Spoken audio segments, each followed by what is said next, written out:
തീവ്രയെ പേടിയോടെ തിരിഞ്ഞു നോക്കിയത് അവിടെ നിൽക്കാൻ നമ്മളെ അർച്ചന. എടി തീവ്രേ, നീ എന്തുവാടി ഇത്ര നേരമായി തീപ്പെട്ടിയും വെള്ളത്തിരി എടുക്കാൻ പോയിട്ട്?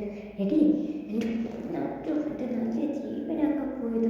മനുഷ്യനല്ലാതെ ഫുള്ള് ഇരുട്ട്. അതിൻ്റെ ഇടയ്ക്ക് അവളെ വന്ന് പേടിപ്പിക്കാനായിട്ട് എനിക്കുള്ള പേര് ജോലിയില്ലേ? എടി ഞാൻ ചുമ്മാ നിന്നെ കാണാതെ അന്വേഷിച്ച് വന്നത് പോയി എന്നിട്ടിപ്പോൾ എന്നെ വഴക്കുറയണം. ഓ എന്ത് പിടിക്കാനായിട്ട് അവിടെ നിന്ന പെണ്ണെ. അത് വന്നിട്ട് അവർ ഹാളിലേക്ക് പോയി. ഹാളിലേക്ക് പോയപ്പോൾ അവിടെ അവന്മാരെല്ലാവരും ഉണ്ടായിരുന്നു. എടി ഇനിയിപ്പോൾ എന്തായാലും കറണ്ട് വരാൻ ചാൻസ് ഇല്ല, എന്നാൽ പിന്നെ നമുക്ക് പോയി കിടന്നാലേ. അങ്ങനെ അവരെല്ലാവരും കൂടെ കിടക്കാൻ തീരുമാനിച്ചു.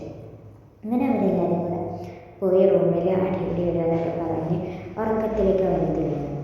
ഒരു 12-12:30 പയ്യെ ഭവ്യ ഉറക്കത്തിൽ നിന്ന് എണീച്ച്. പുല്ല് പിടിക്കാനായിട്ട് എന്തൊരു താപമാണ് മനുഷ്യനാണെങ്കിൽ തന്നെ എഴുതിയിട്ട്. കറണ്ടാണെങ്കിൽ ഇതുവരെയും വന്നിട്ടില്ല. ഇനിയിപ്പോൾ എന്ത് ചെയ്യും? അവിടെ ഇതിനാണെങ്കിൽ തുള്ളി വെള്ളവുമില്ല. അതിങ്ങനെ എവിടെയുള്ളവർക്ക് ഒരു കാര്യം ചെയ്യാൻ വയ്യ.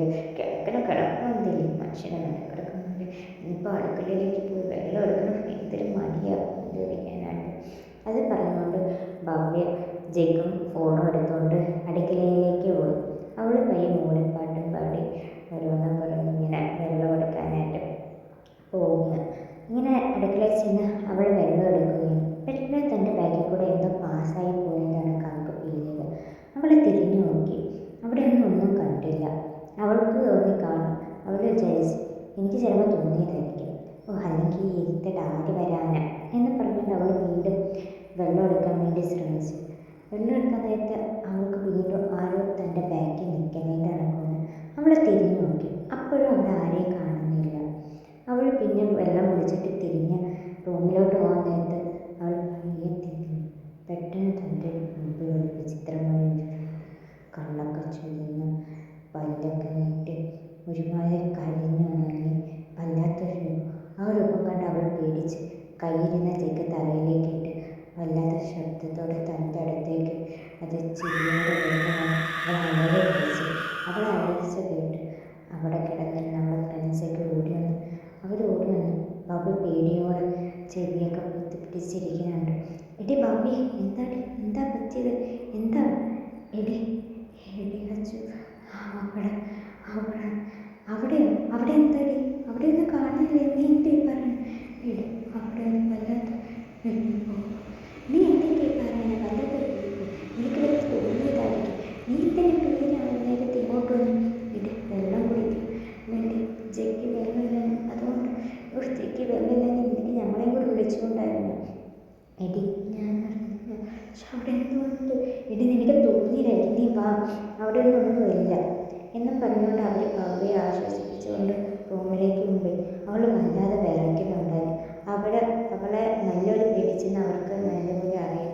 അവളെ പതപ്പിച്ച് കൊടുത്ത് അവളെ കുറേ കാര്യങ്ങൾ പറഞ്ഞ് ആശ്വസിപ്പിച്ച് അവളെ കിടത്തി ഉറക്കി. പിറ്റേന്ന് രാവിലെ അച്ഛനെ എണീച്ച് നോക്കിയപ്പോൾ അവൾക്ക് വല്ലാതെ പനിക്കും. അത് കണ്ട് അച്ഛൻ പേടിച്ച് കിപ്പിയുടെ അടുത്ത് വരും. എടി കൃഷ്ണപ്രിയ, നോക്ക്, ഭവ്യയ്ക്ക് നല്ല ചൂടടി, എനിക്ക് വല്ലാതെ പേടിയാവുന്നു. എടി അച്ഛൻ പേടിക്കണ്ട, പഞ്ചമിയുടെ അടുത്ത് പറഞ്ഞിട്ട് ബാഗിൽ നിന്ന് മെഡിസിൻ എടുക്കാൻ പറ. ആടി പഞ്ചമി മെഡിസിൻ എടുത്തുകൊണ്ട് വാ, ഭവ്യയ്ക്ക് നല്ല പനിയടി. ആണോ, ഞാൻ ഇപ്പം തന്നെ മെഡിസിൻ എടുക്കാം. എടി ഞാനെന്നാൽ പിന്നെ ചുക്ക് കാപ്പിയും കൂടെ ഇടാം. അത് പറഞ്ഞിട്ട് തീപ്രിയ ചുക്ക് കാപ്പി ഇടാൻ പോയി. പഞ്ചമി പോയിച്ചിന് മെഡിസിൻ എടുത്തുകൊണ്ട് വന്നു. ഭവ്യയ്ക്ക് മെഡിസിൻ എല്ലാം കൊടുത്ത് ഒരു ഈവനിങ് ആയപ്പോഴത്തേക്കും ഭവ്യ കുറച്ചെങ്കിലും പനിയൊക്കെ വിട്ട് മാറിയില്ല. എന്നാലും അവളുടെ മുഖത്ത് ഇപ്പോഴും പേടിയുണ്ട്. അവളടുത്ത് കാര്യം തരും. എന്താടി ഇന്നലെ നടന്നത്? എന്തിനാ നീ പേടിച്ച് കരഞ്ഞത്? എടി ഈ വീട്ടിൽ എന്തുകൊണ്ടടി ഞാൻ കണ്ടതാ ഒരു വല്ലാത്ത രൂപം. എന്നെ തന്നെ നോക്കിക്കുക, അതെൻ്റെ അടുത്തോട്ട് വരികയായിരുന്നു. അപ്പോഴാണ് ഞാൻ നിലവിളിച്ചത്. എനിക്കറിയത്തില്ലടി ഈ വീട്ടിൽ എന്തുകൊണ്ട് എനിക്ക് പേടിയാവുന്നത്. എടി അത് നിനക്ക് തോന്നിയത് അല്ല, എനിക്ക് തോന്നിയതല്ല. എടി ഇവൾ പറയുന്നതിന് നടക്കാണ്. എനിക്ക് വല്ലാത്തൊരു നെഗറ്റീവ് എനർജി ഫീൽ ചെയ്യണം. അച്ഛൻ നീയും കൂടെ തുടങ്ങൽ അല്ലടി, എന്തുകൊണ്ട് നമ്മളെ ഫോളോ ചെയ്യുന്നതിൻ്റെ നമ്മളെ നോക്കിയിരിക്കുന്നതിൻ്റെ കണക്ക് ആരോ നമ്മളെ ഒറ്റയ്ക്കുള്ളപ്പോൾ നമ്മുടെ അടുത്തോട്ട് വരുന്നതിൻ്റെ കണക്കൊക്കെ എനിക്ക് ഫീൽ ചെയ്യുന്നുണ്ടടി. എടി അതേ കണക്ക് എനിക്ക് ഫീൽ ചെയ്യണം. പഞ്ചമിക്ക് തോന്നുന്നു. അപ്പോൾ ഈ വീട്ടിൽ എന്തോ ഉണ്ടടി, അത് നമുക്ക് അറിയാത്ത. എടി നീ അതൊക്കെ വീട് ചിലപ്പോൾ നിങ്ങൾക്ക് തോന്നിയത്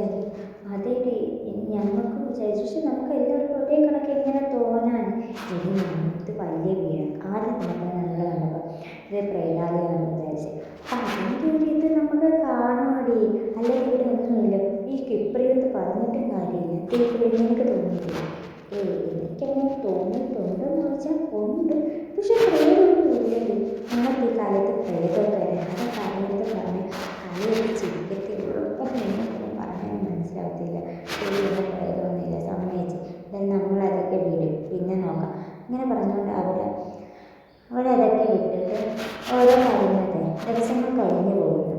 എൻ്റെ അടുത്ത് പലപ്പോഴും അവർക്ക് പലതും തോന്നുന്നുണ്ടായിരുന്നു. ആരൊക്കെ നമ്മളെ പോലെ പല വിചിത്രമായ രൂപങ്ങൾ അവിടെ കാണുന്നു. പക്ഷെ അതൊന്നും അവർക്ക് അതെന്താണ് എന്നൊന്നും അവർക്ക് അറിയത്തില്ലായിരുന്നു.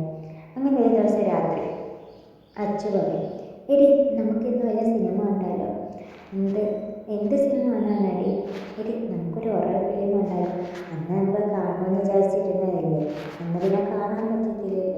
അന്ന് അച്ഛൻ എൻ്റെ പേടിയൊക്കെ മാറി. എടി അതിന് മാത്രം എനിക്ക് പേടിയൊന്നുമില്ല, ജസ്റ്റ് ഒരു ഭയം. പറയുന്നില്ലേ ഞങ്ങൾ പറയുന്നത്? എന്തിനാവട്ടെ, നമുക്ക് എന്തായാലും കണ്ടാലോ, നിങ്ങളെന്ത് പറയണം? ശരി കാണാം. അതും പറഞ്ഞുകൊണ്ട് അവരെല്ലാവരും കൂടെ സിനിമ കാണാൻ വേണ്ടി തയ്യാറായി. പോപ്കോണും ജ്യൂസും എല്ലാം അവർ ഉണ്ടാക്കി കൊണ്ടുവച്ച്, എൻ്റെ സിനിമ ഏതൊരു കാണണം എന്ന് ചോദിച്ചു.